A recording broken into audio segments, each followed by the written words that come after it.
नमस्कार, मी तन्मय ढिल्लों आणि दुपारचे 4 वाजतात बातमीपत्रात आपलं सर्वांचं स्वागत। आपण पाहताय 4च्या बातम्या। बातमीपत्राच्या सुरुवातीलाच बातमी राजकीय वर्तुळातनं राजापूर मतदारसंघातील आमदार किरण सामंत यांनी एक मोठा गौप्यस्फोट केलाय।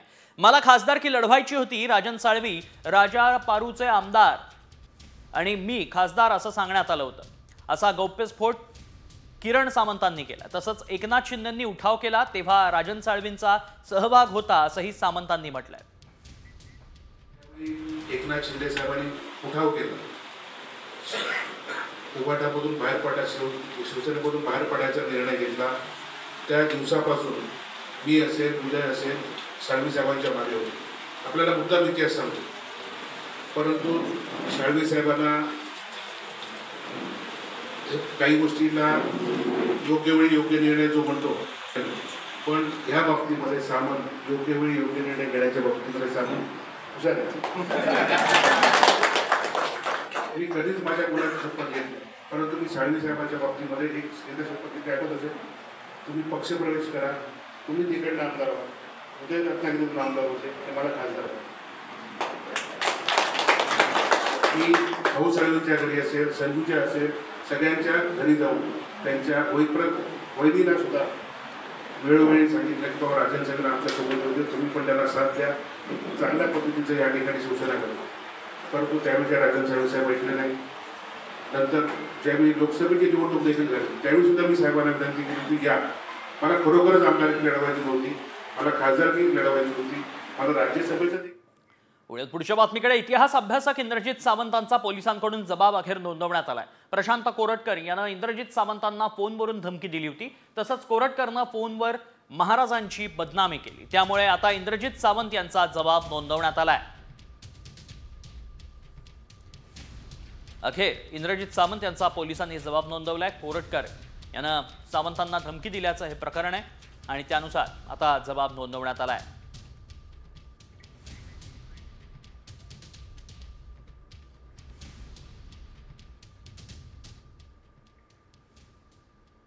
छत्रपती शिवाजी महाराज आणि संभाजी महाराज आणि मराठा समाज याच्याबद्दल जे आक्षेपार्ह वक्तव्य त्या व्यक्तीने केलेलं होतं कोरटकरनं, त्याच्याबद्दलचे माझ्या फोनमधले जे रेकॉर्डिंग्स होते ते मी त्यांना दिलेले आहेत।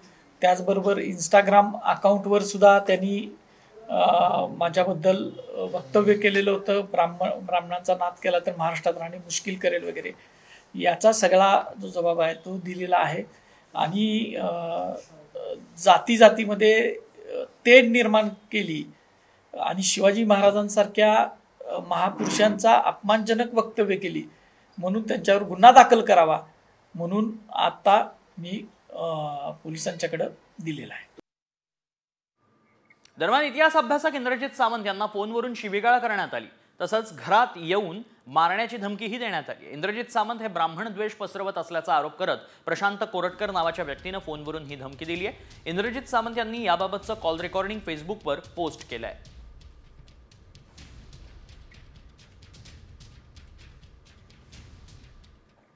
ब्राह्मणांची ताकद कमी समजू नका, लक्षात घ्या।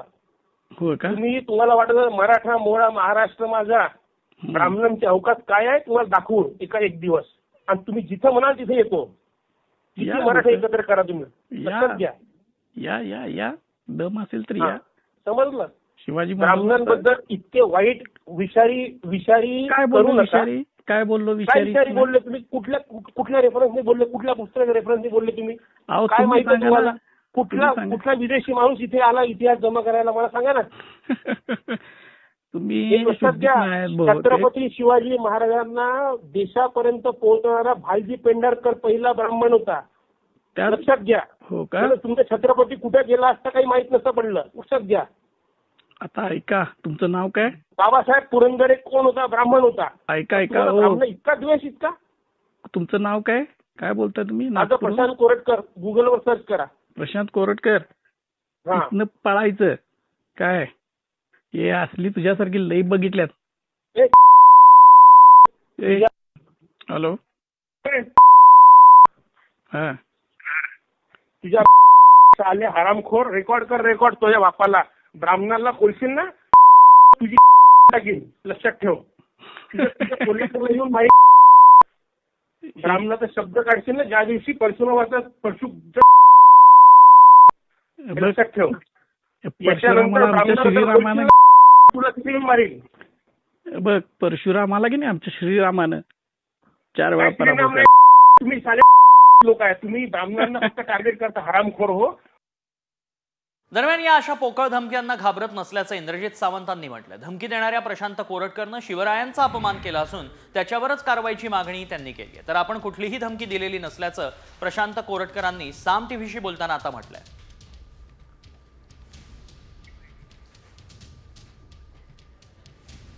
माझ्या धमकीबद्दल तर मी काय बोलायचा विषय नाही, कारण आपण सक्षम आहोत त्या विषयावर.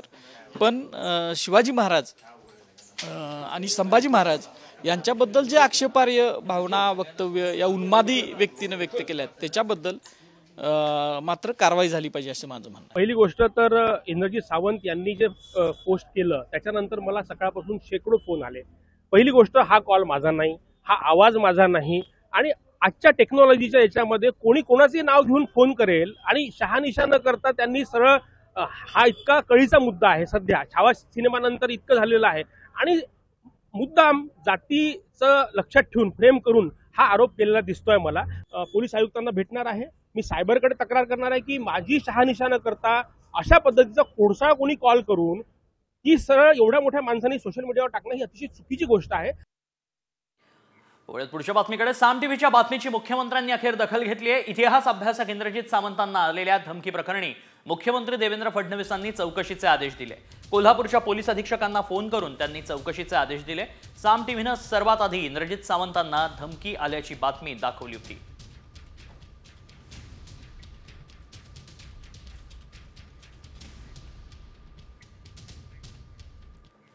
स्वराज्य रक्षक संभाजी मालिकेवरूनही आता अमोल कोल्हेंनी एक खळबळजनक दावा केल्याचं पाहायला मिळत आहे. संभाजी महाराजांचं बलिदान न दाखवण्याचा आपल्यावरती दबाव होता असा खुलासाच अमोल कोल्हेंनी केलाय. मात्र या मालिकेचा शेवट विशिष्ट पद्धतीनं दाखवावा अशी कोणतीही सूचना शरद पवारांनी दिली नसल्याचंही कोल्हेंनी स्पष्ट केलंय.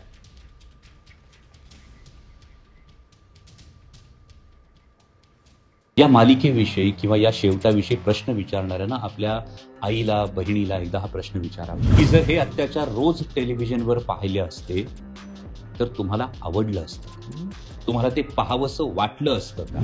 हा फार महत्वाचा प्रश्न. आणि त्यामुळे या मालिकेच्या शेवटाविषयी जे कोणी प्रश्न विचारतात त्यांच्या मानसिकतेविषयी, या विकृत मानसिकतेविषयी खरोखर चीड, संताप आल्याशिवाय राहत नाही की तुम्हाला काय पाहायचं होतं. छत्रपती संभाजी महाराजांवर कसे अनन्वित अत्याचार त्या क्रूर औरंग्याने केले हे तुम्हाला पाहायचं होतं. कशासाठी पाहायचं होतं? हा आनंद मिळणार होता तुम्हाला.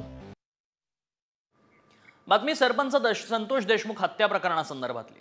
मसाजोगचे ग्रामस्थ आजपासून अन्नत्याग आंदोलन करतायत. संतोष देशमुखांच्या हत्येला 2 महिने उलटले तरी आरोपींना शिक्षा झालेली नाही. आणि यासह मसाजोग वासियांच्या 7 मागण्या आहेत. सरकारनं 2 दिवसात दखल घेतली नाही तर आंदोलन अधिक तीव्र होईल असा इशाराही देण्यात आलाय.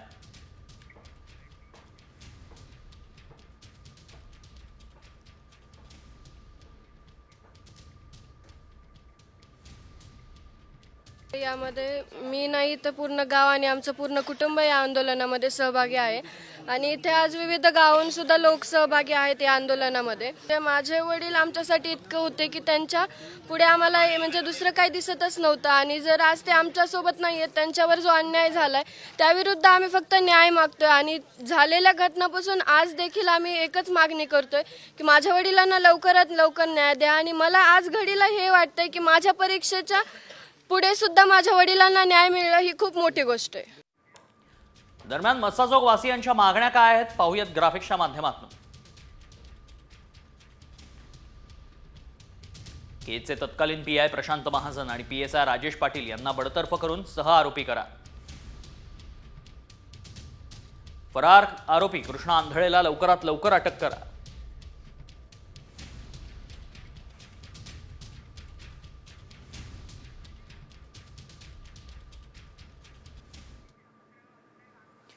आणि मंत्रालयातली ही थेट दृश्य आपण पाहतोय.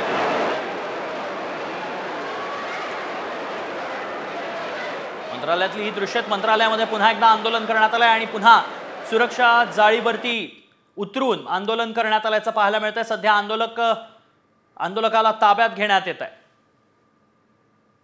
ही एक्सक्लुझिव्ह दृश्य आता आपण साम टीव्हीवर पाहतोय।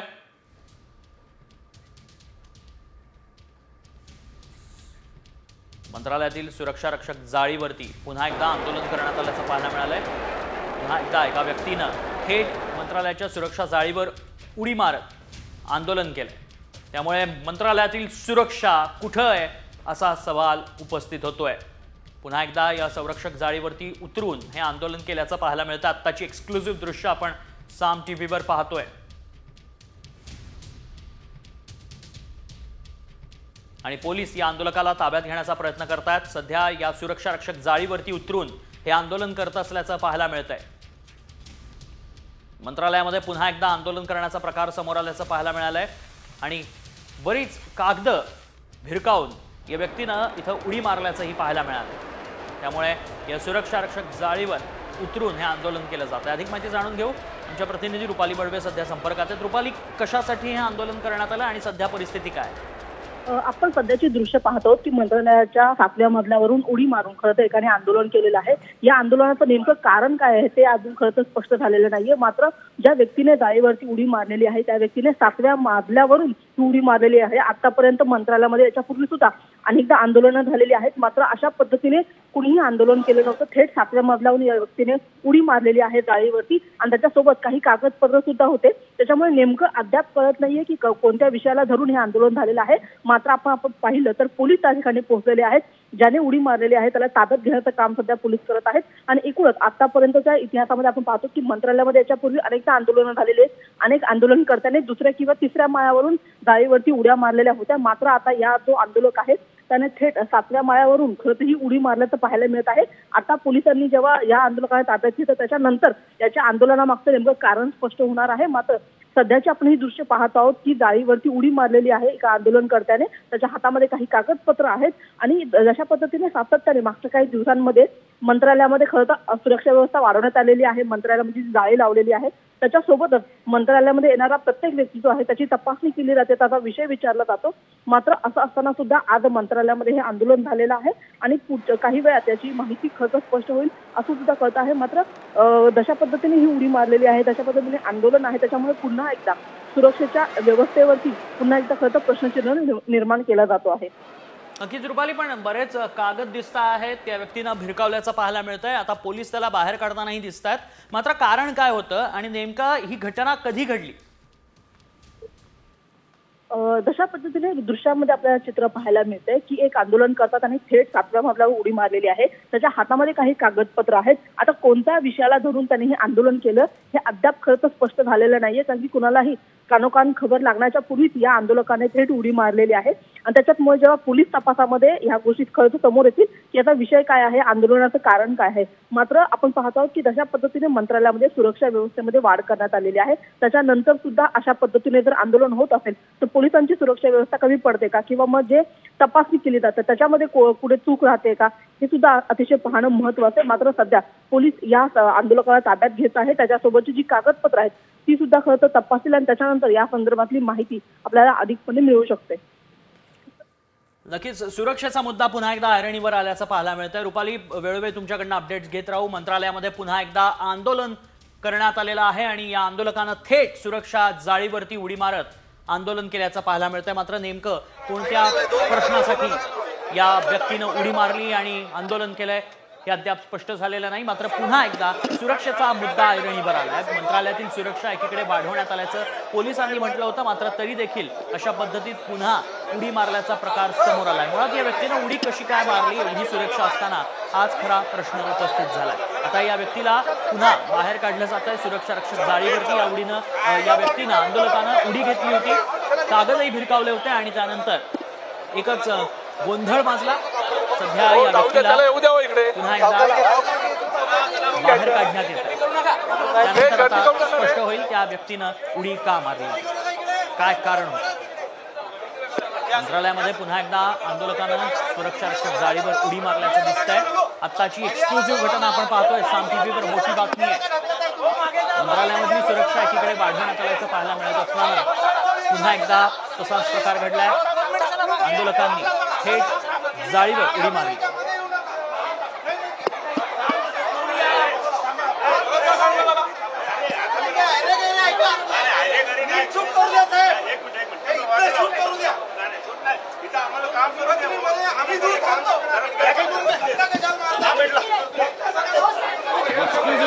साम टीव्हीवर पाहतोय, एकीकडे आपण पाहतोय याच सुरक्षा जाळीवर या आंदोलकांना उडी मारली आणि दुसरीकडे आपण या आंदोलकाला जेव्हा बाहेर काढण्यात येत आहे तेव्हाची दृश्य पाहतो। याच सुरक्षा रक्षक जाळीवरती या आंदोलकांना उडी घेतली आणि पेपरही भिरकावलेत हातातले। मात्र याचं कारण अद्याप स्पष्ट झालेलं नाही, नेमकं काय कारण होतं आणि म्हणून या आंदोलकानं थेट सुरक्षा रक्षक जाळीवर उडी घेतली ते समजू शकलेलं नाही। सध्या या आंदोलक व्यक्तीला बाहेर काढण्यात येत आहे आणि त्यानंतर पोलीस त्याला ताब्यात घेतील तेव्हा नेमकं कारण काय हे स्पष्ट होऊ शकतं। मंत्रालयाच्या सुरक्षा जाळीवरती या व्यक्तीनं थेट उडी घेतली, हातातील कागदपत्रही भिरकावल्याचं दिसतं।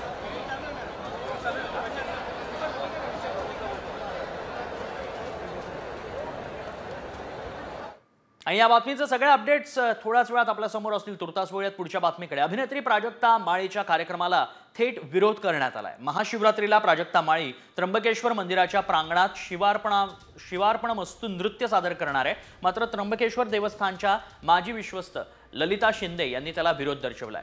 हे नृत्य मंदिर परंपरेच्या विरोधात असून चेंगराचेंगरीचाही धोका असल्याचा दावा त्यांनी केलाय।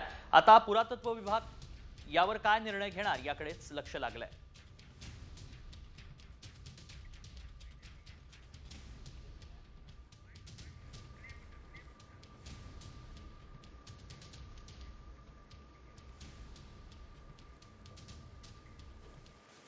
कुठलाही राजकीय इव्हेंट नाही आहे, पॉलिटिकल इव्हेंट नाही आहे आणि हे कुठलं राजकीय स्टेज नाही आहे। अतिशय पवित्र असा दिवस आहे हा महाशिवरात्रीचा। येथे धार्मिकच कार्यक्रम आयोजित झाले पाहिजे। जरी प्राजक्ता माळी तिथे शिवस्तुती करणार असेल तरी पण त्याचा एकदा पुनर्विचार झाला पाहिजे।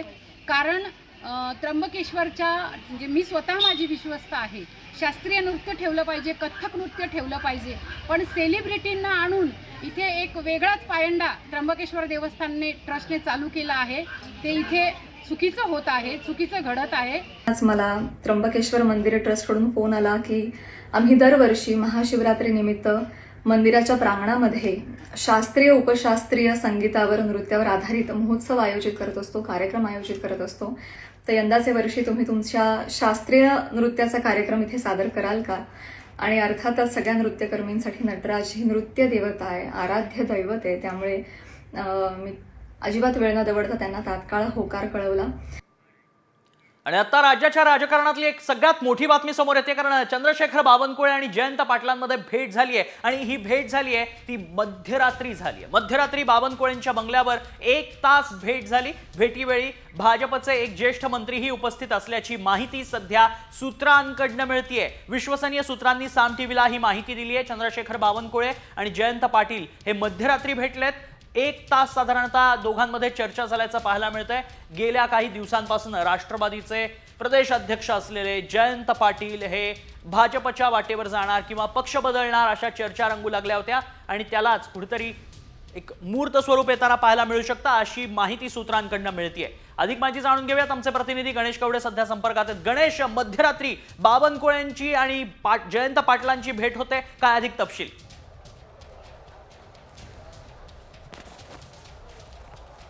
तन्मय, नक्कीच भाजपचे प्रदेशाध्यक्ष चंद्रशेखर बावनकुळे आणि राष्ट्रवादीचे प्रदेशाध्यक्ष जयंत पाटील यांच्यामध्ये साधारणतः मध्यरात्री 1 ते 1.5 तास ही खरं तर ही चर्चा झाल्याचं सांगितलं जातं आणि याच वेळेस भाजपचे एक ज्येष्ठ मंत्री देखील आहेत ते सोबत असल्याचं सांगितलं जातं। त्यामुळे जयंत पाटील गेल्या काही दिवसांपासून आहे ते भाजपमध्ये पक्षप्रवेश करतील असं सांगितलं जात होतं आणि तसे वक्तव्य देखील आहेत ते पाहायला मिळाले होते। या अगोदर नितीन गडकरी आणि जयंत पाटील यांची देखील सांगलीतल्या एका कार्यक्रमामध्ये झालेली भेट, त्याचबरोबर प्रदेशाध्यक्ष यांच्याबरोबर कोल्हापुरामध्ये झालेली भेट असेल, या सगळ्या भेटींच्या पार्श्वभूमीवर ही अत्यंत महत्त्वाची भेट मानली जाते आणि रात्री उशिरा खरं तर या भेट झालेली आणि या भेटीनंतर पुन्हा एकदा जयंत पाटील आहेत ते भाजपच्या वाटेवर असल्याच्या चर्चा आहेत त्या सुरुवात झालेल्या आहेत आणि या राष्ट्रवादीचे नेते अमोल मिटकरी सध्या आपल्या संपर्कात आहेत। गणेश, थोडंसं थांबवतो। अमोलजी, भेट होतीये रात्री, मध्यरात्री भेट होण्याचं कळतंय, सूत्रांकडनं माहिती मिळतेय, थेट पक्षांतर होणार आहे? नाही, आता गेल्या अनेक दिवसांपासून जर एकंदरीत आपण परिस्थिती बघितली असेल तर त्याच्यामध्ये आता काही दिवसांपूर्वी नितीन गडकरी जी त्या ठिकाणी मला वाटते इस्लामपूरला येऊन गेले साहेबांच्या कारखान्यावर, अनेक दिवसांपासून त्यांचं तिथे ज्या पद्धतीनं अपमान केल्यासारख्या घटना घडतायत. म्हणजे मागे तुम्ही बघितलं असेल एका युवा नेत्यामध्ये त्यांच्यामध्ये सुप्त संघर्ष महाराष्ट्राला दिसला. तो प्रदेशाध्यक्ष पदावरून पण होता किंवा त्यांना अनेक लोकांमध्ये त्यांना अवमानजनक बोलल्या गेलं, तेव्हापासून ते अस्वस्थ आहेतच. त्यामुळे काल रात्री जर ते भेटले असतील, कारण ते निश्चित भेटले की नाही हे मला सांगू शकत नाही, पण जर ते भेटले असतील तर नक्कीच त्या गोष्टीला गांभीर्यानंच घेतलं पाहिजे. याचा अर्थ स्पष्ट आहे की ते तिथे थोडे अस्वस्थ असावेत आणि मला असं वाटतं की येणाऱ्या काळात ते योग्य तो निर्णय जो जनतेच्या हिताचा त्यांना वाटत असेल, त्यांच्या मतदारसंघाचा किंवा त्यांच्या जिल्ह्याच्या दृष्टिकोनातून, ते तसा निर्णय घेतील यात काही दुमत नाही. अमोलजी, तुम्ही म्हणता अस्वस्थ असतील, काही कारण तुमच्यापर्यंत पोहोचली आहेत किंवा काही अशी खदखद आली आहे कानावर तुमच्या?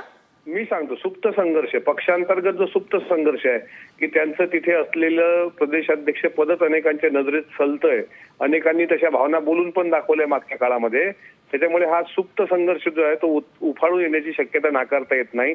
भलेही आज ते हिंगोली दौऱ्यावर साहेबांच्या सोबत असतील, पण काल रात्री जर ते बावनकुळे साहेबांना भेटले असतील, कारण जर त्यांच्या मतदारसंघातल्या कामानिमित्त भेटायचं असेल तर एखाद्या संबंधित मंत्र्यांना भेटावं लागेल, मुख्यमंत्र्यांना भेटावं लागतील. आता बावनकुळे साहेबांकडे महसूल खातंही आहे, पण ते प्रदेशाचे अध्यक्ष आहेत एका पक्षाच्या, आणि ज्यावेळेस एका पक्षाच्या प्रदेशाध्यक्षाची दुसऱ्या पक्षाचे प्रदेशाध्यक्ष भेट घेतात त्यावेळेस नक्कीच काहीतरी पाणी मुरतं, एवढं मात्र नक्की. नक्कीच. धन्यवाद अमोलजी, आपण सविस्तर प्रतिक्रिया दिलीत साम टीव्हीची त्यासाठी. राष्ट्रवादीचे नेते मेहबूब शेख देखील आपल्यासोबत जोडले गेलेले आहेत. मेहबूबजी, थेट भेट होतीये, मध्यरात्री भेट होतीये अशी माहिती सूत्रांकडून मिळतीये, कसं बघता तुम्ही याकडे? एक तर असं आहे, त्यांची भेट झाली का नाही हे जयंत पाटील साहेब सांगू शकतात, ते काय झाकून लपून भेटणार नाही. राहिली गोष्ट, त्यांच्या बाबतीत सातत्यानं वावड्या उडवल्या जातात, त्याच्यामध्ये काही तथ्य नाही.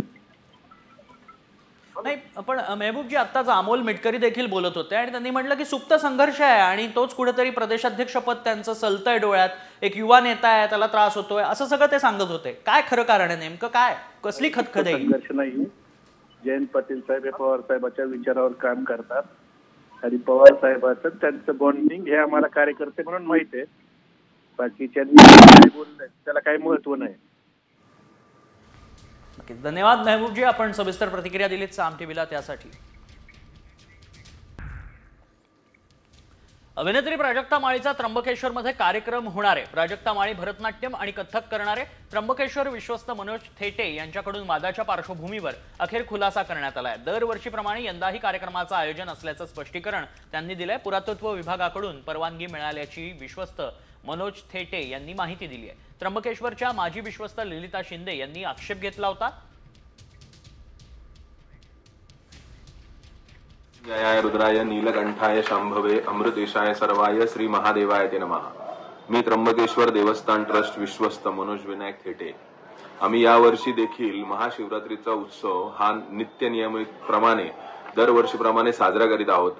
या वर्षी देखील हा उत्सव 3 दिवसाकरता साजरा करण्यात येणार आहे. त्यामध्ये 25 तारखेला बासरी वादनाचा सांस्कृतिक कार्यक्रम आहे. त्याच पद्धतीने 26 तारखेला नटराज अकॅडमी पुणे यांचे कलाकार यांच्या वतीने कथ्थक व भरतनाट्यम याचा कार्यक्रम आहे व तिसऱ्या दिवशी स्थानिक कलाकारांना प्राधान्य म्हणून नटराज अकॅडमी व दीक्षितांची अकॅडमी यांचा देखील कथ्थकाचा कार्यक्रम आमच्याकडे आहे. त्याच अनुषंगाने 26 तारखेला त्र्यंबकराजाची पालखी पूर्ण गाव प्रदक्षिणे करता जाणार आहे. त्या गाव प्रदक्षिणेमध्ये जाण्याकरिता पालखी मार्ग देखील सुसज्ज करण्यात आलेला आहे. अघोर नृत्य देखील त्या पालखी मार्गामध्ये असणार आहे. त्याचप्रमाणे हे कार्यक्रम जे आहे हे दरवर्षीप्रमाणे साजरे केले जातात. या अनुषंगाने मागच्या वर्षी देखील सारेगमपचे लिटर चाम जे आहे मुग्धा वैशंपायन व प्रथमेश लगाटे यांचा देखील संगीताचा कार्यक्रम झाला होता. त्याच्या मागच्या वर्षी निल्याद्री कुमार यांचा देखील संगीताचा कार्यक्रम झाला होता. याच अनुषंगाने या वर्षी देखील आमचे ते सांस्कृतिक सगळे कार्यक्रम आहे. प्राजक्ता माळी यांचा देखील 26 तारखेला कार्यक्रम आहे भरतनाट्यमचा. या सर्व कार्यक्रमाकरता देवस्थान ट्रस्ट सुसज्ज झालेला आहे व येणाऱ्या भाविक. वळत पुढच्या बातमीकडे. लाडक्या बहिणींसाठी आता एक मोठी बातमी, कारण अपात्र बहिणींमध्ये तुमचाही नंबर लागू शकतो. महायुती सरकारने टप्प्याटप्प्यानं 50 लाख महिला या अपात्र ठरवण्याचं टार्गेट ठेवल्याची माहिती सूत्रांनी दिली आहे. सत्तेवर येतात सरकारनं 9 लाख लाडक्या बहिणींचे पैसे परत केलेत. त्यामुळे सरकारनं महिन्याला 135 कोटी तर वर्षाला 1620 कोटी रुपये वाचवलेत. लाडक्यांमुळे तिजोरीवर महिन्याला 3600 कोटींचा भार होता. जानेवारीमध्ये 5 लाख तर फेब्रुवारी 4 लाख महिला अपात्र ठरवल्या. एकापेक्षा जास्त योजनेच्या लाभार्थी महिलांना वगळण्यात आलं. महिन्याला 135 कोटी तर वर्षाला 1620 कोटी रुपये वाचवले. 50 लाख लाभार्थी कपातीचं सरकारचं उद्दिष्ट आहे. पुढची बातमी, सरकारला ईव्हीएमचाच घोळ करायचा होता आणि म्हणूनच लाडकी बहीण योजना आणली असा गंभीर आरोप काँग्रेसच्या खासदार प्रणिती शिंदेंनी केलाय. लाडकी बहीण योजनेनं सरकारकडे इतर योजनेसाठी पैसेच नाहीत, आता 9 लाख लाडकी योजनेतून काढल्या जातील असाही दावा प्रणिती शिंदेंनी केलाय. महाराष्ट्राची तिजोरीच आता आर्थिक अडचणीत सापडली आहे. लाडकी बहिणीचे आता 9 लाख लाभार्थी कट होत आहेत आणि हे आपल्याला माहितीच होतं, एकदा होणार होतं. त्या लाडकी बहीण योजनेकडे सगळे पैसे वळवल्यामुळे अनेक योजना, पीएम किसान, संजय निराधार, सगळ्या योजना बंद आहेत. लाडकी बहीण आपण म्हणतो एक आय वॉश होतं, ऍक्च्युली त्यांना ईव्हीएमच करायचं होतं, पण ईव्हीएम वरच कसं म्हणून लाडकी बहीण मुळे आम्ही जिंकलो. ऍक्च्युली ते ईव्हीएम मुळे, त्यासाठी ती लाडकी बहीण समोर आणलेली. पुढची बातमी, शिंदेसेनेच्या नेत्या नीलम गोऱ्हेंनंतर आता राज्यमंत्री योगेश कदमांनीही ठाकरे गटावर निशाणा साधलाय. लोकसभा, विधानसभा आणि पालिका निवडणुकीसाठी मातोश्रीचं वेगवेगळं रेड कार्ड असल्याचा खळबळजनक आरोप त्यांनी केलाय. राबणाऱ्या कार्यकर्त्याला तिकीट न देता गिफ्ट देणाऱ्या कार्यकर्त्यालाच तिकीट दिलं जायचं असं योगेश कदमांनी आता म्हटलंय. तिकीट वाटपासाठी किंवा एखाद्या व्यक्तीला जर का विधानसभेची तिकीट हवी असेल तर तिथला त्या मतदारसंघामध्ये राबणाऱ्या शिवसैनिकाला ते कधी विचारत नव्हते, परंतु एखादं तिथे चांगलं गिफ्ट आणून दिलं की लगेच त्याला तिकीट जाहीर व्हायची. त्यानंतर अनेक असे शिवसेनेचे तिथे नेते मंडळी आहेत की ज्यांना ह्या गोष्टीचा प्रचंड त्रास झाला आणि अनेक शिवसैनिकांनी गेल्या 15-20 वर्षामध्ये ह्याच कारणामुळे अनेक शिवसैनिकांनी शिवसेना देखील सोडली. आणि म्हणून मला वाटतं आज अशा गोष्टी जेव्हा बाहेर येतात त्यावेळेला याच्यामध्ये तथ्य असल्याशिवाय अशा गोष्टी बाहेर येत नसतात. त्याची चौकशी करतात आणि तो शेवटी आरोपी. आणि मंत्रालयाच्या जाळीवर ज्यांनी उडी मारण्याचा प्रयत्न केला, ज्यांनी उडी मारली होती ते आंदोलक आपण साम टीव्हीवर पाहतोय. 7व्या मजल्यावरनं जाळीवरती या आंदोलकांना उडी मारल्याचं पाहायला मिळालं होतं. मंत्रालयातील सुरक्षा त्यामुळे पुन्हा एकदा वाऱ्यावर असल्याचं पाहायला मिळालंय. सुरक्षेचा मुद्दा पुन्हा एकदा ऐरणीवर आलाय. मात्र सध्या या आंदोलकाला थेट अँब्युलन्समधून रुग्णालयात नेलं जात असल्याचं पाहायला मिळतंय. आंदोलकांना मंत्रालयातील जाळ्यांवर उडी मारली, 7व्या मजल्यावरनं जाळीवरती उडी मारल्याचं पाहायला मिळालं होतं. यावेळी त्यानं काही कागदपत्रही भिरकावली, मात्र आता सध्या त्याला अँब्युलन्समधनं रुग्णालयात नेलं जात आहे.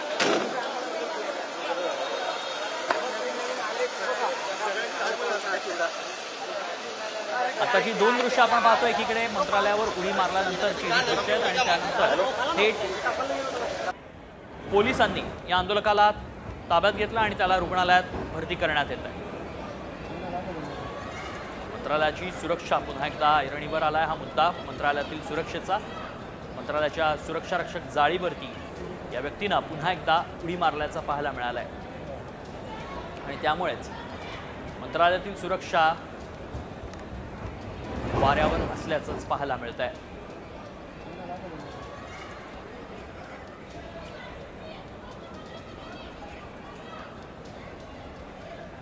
पुढ्यात पुढच्या बातमीकडे, मंत्र्यांच्या पीए आणि ओएसडीच्या यादीत 16 जण हे फिक्सर्स शिंदेंच्या मंत्र्यांचे आहेत. त्यांची नावं माझ्याकडे आहेत, मात्र 16 दलालांची नावं फडणवीसांनी जाहीर करावी असं आव्हान संजय राऊत यांनी दिलंय. कालच फडणवीसांनी मंत्रालयातील फिक्सर्सना थारा देणार नसल्याचा इशारा दिला होता आणि त्यावरून आता राऊतांनी फडणवीसांचं कौतुक केलंय.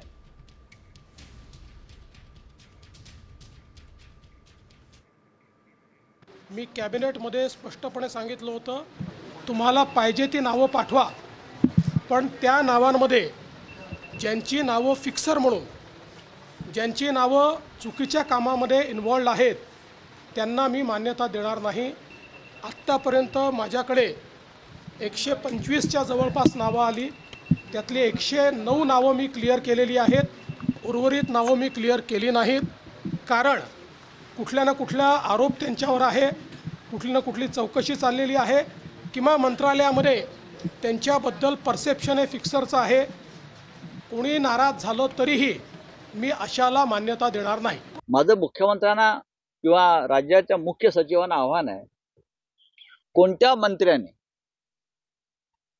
आपला OSD किंवा पे म्हणून अशा फिक्सरची नावं पाठवली ती तुम्ही जाहीर करा. फिक्सरची जी नावं आहे ती शिंदे गटाकडून मंत्र्यांकडून गेलेली सगळं.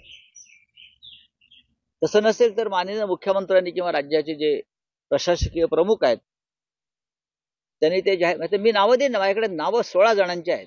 13 शिंद्यांचे आहेत आणि उरलेले जे आहेत ते अजित पवार गटात. वळूयात पुढच्या महत्त्वाच्या बातमीकडे. राज्य सरकारी कर्मचाऱ्यांसाठी आता एक खुशखबर आहे. महागाई भत्ता 50%वरून 53% करण्यात आलाय. त्यामुळे मोठा दिलासा राज्य सरकारी कर्मचाऱ्यांना मिळताना पाहायला मिळतोय. महागाई भत्त्यामध्ये वाढ करण्यात आली आहे. 3% साधारणतः ही वाढ असल्याचं पाहायला मिळतंय. राज्य सरकारी कर्मचाऱ्यांना हा दिलासा आहे, मोठी खुशखबर म्हणावी लागेल. राज्य सरकारी कर्मचाऱ्यांसाठी महागाई भत्त्यात 3% वाढ करण्यात आली. अधिक माहिती जाणून घेऊ. आमचे प्रतिनिधी पराग ढोबळे सध्या संपर्कात आहेत. पराग, 3%ची वाढ करण्यात आल्याचं पाहायला मिळतंय का? अधिक माहिती आहे. नक्कीच राज्याचे सरकारी कर्मचारी यांना महागाई भत्ता ज्यांचे आदेश आता निर्गमित झालेले आहे. 50%वर ही वाढ जी आहे आता ही 53% करण्यात आली, म्हणजे 3% वाढ देण्यात आलेली आहे.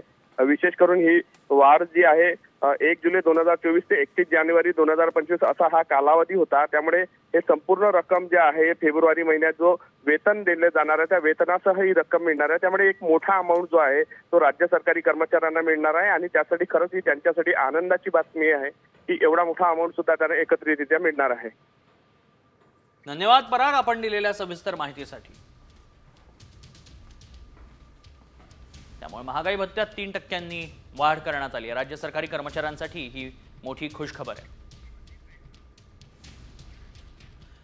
बातमी राजकीय वर्तुळातनं पुन्हा एकदा सुषमा अंधारेंची नीलम गोऱ्हेंना आता नोटीसही पाठवण्यात आली आहे. वकील असीम सरोदेन मार्फत ही नोटीस पाठवण्यात आली आहे. नीलम गोऱ्हेंविरोधात अब्रू नुकसानीचा दावा दाखल करण्यात आलाय. ठाकरे गटाविरोधात साहित्य संमेलनामध्ये वक्तव्य केल्याप्रकरणी ही नोटीस पाठवण्यात आली आहे. या उत्तराला आता या नोटीसीला काय उत्तर देतात नीलम गोऱ्हे आणि काय प्रतिक्रिया देतात हे पाहणं महत्त्वाचं असेल.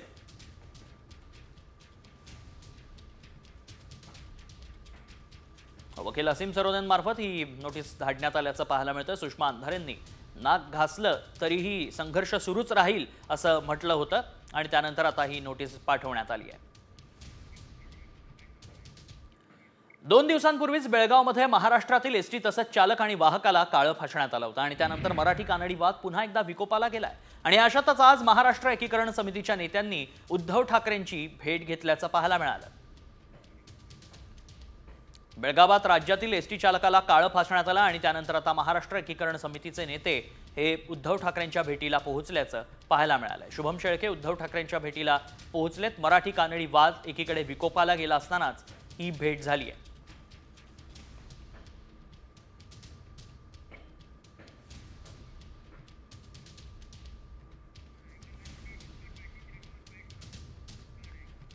बातमीपत्रात या पुढच्या महत्त्वाच्या बातम्यांचा आढावा सुपरफास्ट.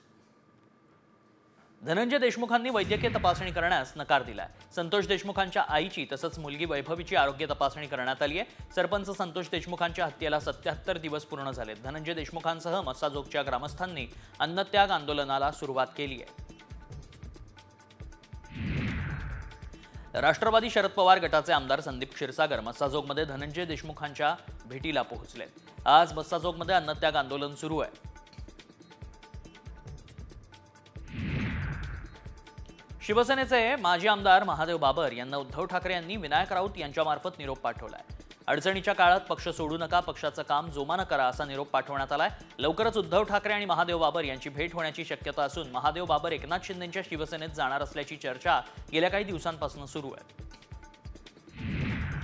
एकनाथ शिंदेंच्या ऑपरेशन टायगरला अजितदादांकडूनच ब्रेक लावला जातोय का अशी चर्चाही रंगतीये. ठाकरेंचे माजी आमदार महादेव बाबर आणि काँग्रेसचे माजी आमदार रवींद्र धंगेकरांनी शिंदेंची भेट घेतली होती. मात्र त्यानंतर अजित पवारांच्या पक्षानं याच दोघांना आपल्या पक्षात येण्याची खुली ऑफर दिली आहे.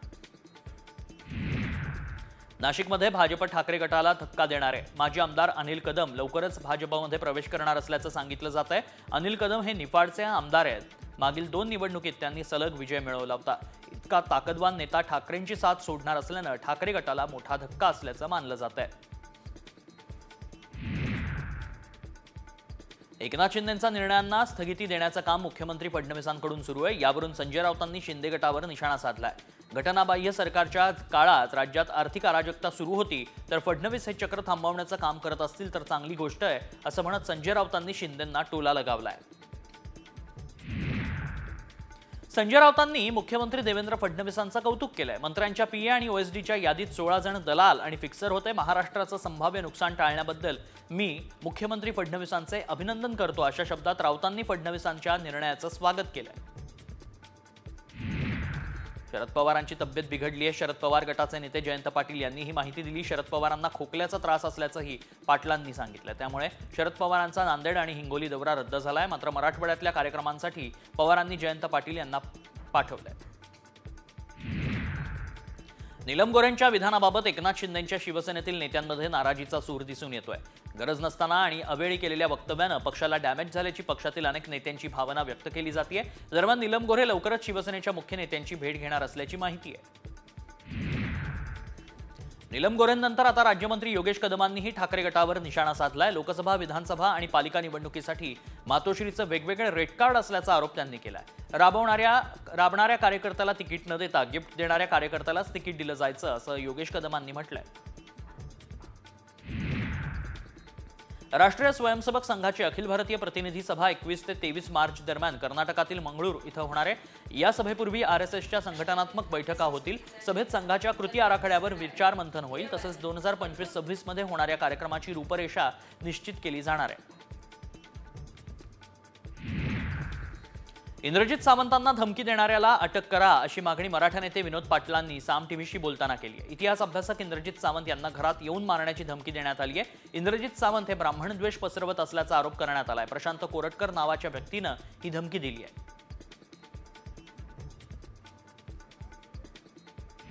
सावंतांना धमकी देण्याची हिंमतच कशी होते, असा सवाल संभाजी ब्रिगेडच्या संतोष शिंदेंनी केला. संभाजी ब्रिगेड इंद्रजित सावंतांच्या पाठीशी आहे.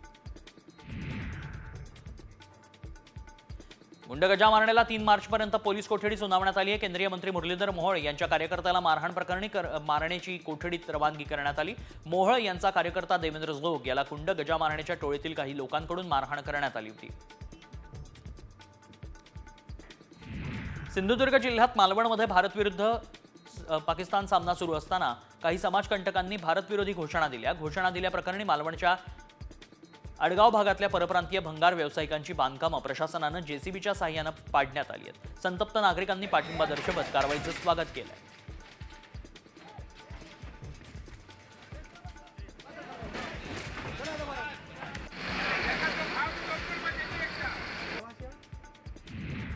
नीलम गोऱ्हेंनी केलेल्या विधानानंतर उद्धव ठाकरे गटाच्या महिला आक्रमक झाल्यात. बुलढाणा जिल्हाधिकारी कार्यालयासमोर नीलम गोऱ्हेंच्या फोटोला जोडे मारत निषेध व्यक्त करण्यात आला. उद्धव ठाकरेंवर टीका केली की ही पदं मिळतील या लाचारीतून गोऱ्हेंनी केलेलं हे विधान आहे, असा पलटवार जयश्री शेळके यांनी केलाय.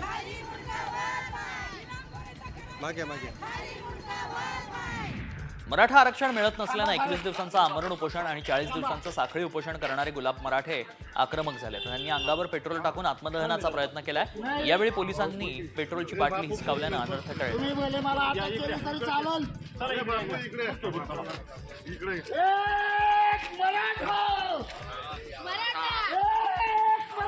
स्थानिक स्वराज्य संस्था निवडणुका पुन्हा लांबणीवर पडण्याची शक्यता आहे. सुप्रीम कोर्टानं सुनावणी पुढे ढकलल्यानं निवडणुका रखडणार आहेत. पुढील सुनावणी 4 मार्चला घ्यावी. दोन्ही गटानं सुप्रीम कोर्टाकडे ही मागणी केली आहे. याच संदर्भात कोर्ट संध्याकाळी निर्णय देणार आहे.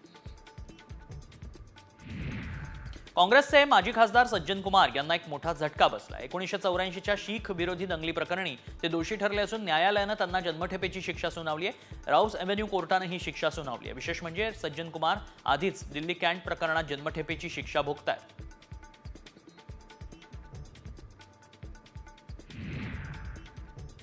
रायपूरमध्ये शिक्षिकेला धडा शिकवण्यासाठी 8वी आणि 9वीच्या विद्यार्थ्यांनी चक्क शाळेच्या वॉशरूममध्ये बॉम्बस्फोट केलाय. मात्र या स्फोटात 9 वर्षाची एक निष्पाप विद्यार्थिनी जखमी झाली आहे. शाळेतल्या 5 विद्यार्थ्यांनी हा कट रचला होता, ज्यात 3 मुलींचाही समावेश होता. पोलिसांनी 4 विद्यार्थ्यांना ताब्यात घेत सुधारगृहात पाठवलंय.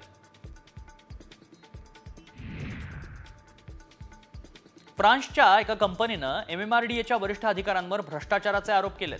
कामासाठी MMRDAच्या अधिकाऱ्यांनी कंपनीकडे लाच मागितल्याचा गंभीर आरोप सिस्ट्रा या फ्रान्सच्या कंपनीनं केलाय. काम करताना कंपनीला वेगवेगळ्या आव्हानांचा सामना करावा लागतोय असं या कंपनीचं म्हणणं आहे.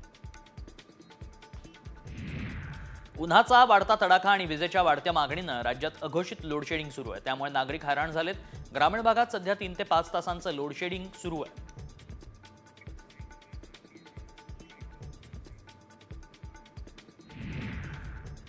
एक महत्त्वाची बातमी, AIच्या वापरानं आता कर्मचाऱ्यांच्या नोकऱ्या जाणार आहेत.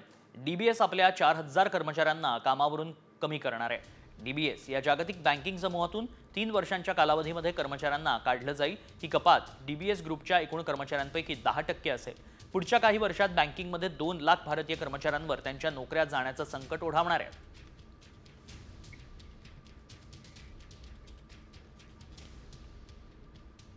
DBS समूह 4000 लोकांना नारळ देणारी येत्या काळामध्ये AIच्या वापरानं कर्मचाऱ्यांची नोकरी जाईल.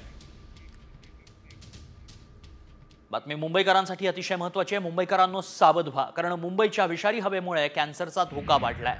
दिल्लीनंतर आता वायू प्रदूषणानं मुंबईत अक्षरशः कहर केलाय. नेमका कशामुळे वाढलाय हा धोका पाहूया.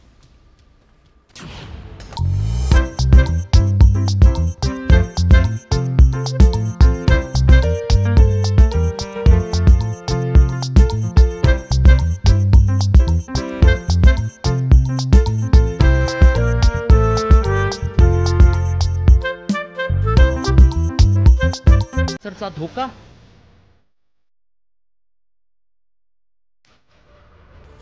दिल्लीनंतर मुंबईत प्रदूषणानं अक्षरशः कहर केलाय. दक्षिण मुंबईसह बांद्रे कुर्ला कॉम्प्लेक्स परिसरातील हवा दिवसेंदिवस विषारी बनत चालली आहे. ही विषारी हवा हळूहळू फुफ्फुसं पोखरतीये. वाहनं, बांधकामं, शेकोट्या, कचरा जाळणं यामधून निघणाऱ्या घातक आणि विषारी वायूमुळे कर्करोगाचे रुग्ण वाढत असल्याची धक्कादायक माहिती मुंबईतील डॉक्टरांनी दिली आहे. याबाबत डॉक्टरांनी काय सल्ला दिलाय पाहूया. वायू दूषित आहे, ते आता दिल्लीमध्ये आहे, मुंबईमध्ये आहेच आणि दुर्दैवाने हे सगळं प्रमाण वाढतच जाणार आहे. तर याच्यापासून खबरदारीचा उपाय करायचा असेल आपल्याला तर मास्क वापरणं हे फार काळाची गरज बनलेलं आहे. तर लाईफस्टाईल चेंजेसमध्ये तुमचं स्मोकिंग असेल, तंबाखू इटिंग असेल तर हे सगळं बंद झालं पाहिजे. फुफ्फुसाचे चांगल्या प्रकारे व्यायाम केले पाहिजेत, योगा हा केला पाहिजे. मुंबईतील देवनार, मानखुर्द, अणुशक्तीनगर, शिवाजीनगर आजारांचा आगर असल्याचं संशोधनात निष्पन्न झालंय. या भागातील नागरिकांना अस्थमा, TB, कर्करोग अशा अनेक आजारांचा सामना करावा लागतोय. मुंबईच्या विषारी हवेनं कॅन्सरचा धोका बळावलाय. मुंबईची विषारी हवा फुफ्फुसं पोखरतीये. देवनार, मानखुर्द, अणुशक्तीनगर आजारांचा आगार आहे. मास्क घालण्याचा, धुरक्यात जाणं टाळण्याचा डॉक्टरांनी सल्ला दिलाय. त्यामुळे मुंबईकरांनो आपल्या आरोग्याची काळजी घ्या आणि शक्य तिथे मास्कचा वापर करा. अन्यथा तुम्ही गंभीर दुर्धर आजाराच्या सापळ्यात आलाच म्हणून समजा. मुंबईमध्ये वायू प्रदूषण वाढलंय आणि हीच हवा मुंबईकरांना आजारी पाडतेय. सध्या या हवेमुळे कर्करोगाचं प्रमाणही वाढत असल्याचं तज्ज्ञांचं म्हणणं आहे. अशामध्येच सुरक्षित राहा, मास्क घाला आणि आपल्या आरोग्याची काळजी घ्या असा सल्ला सध्या तज्ज्ञ देताना बघायला मिळत आहेत. कॅमेरा पर्सन विक्रमसह वैदेही काणेकर, साम TV न्यूज, मुंबई.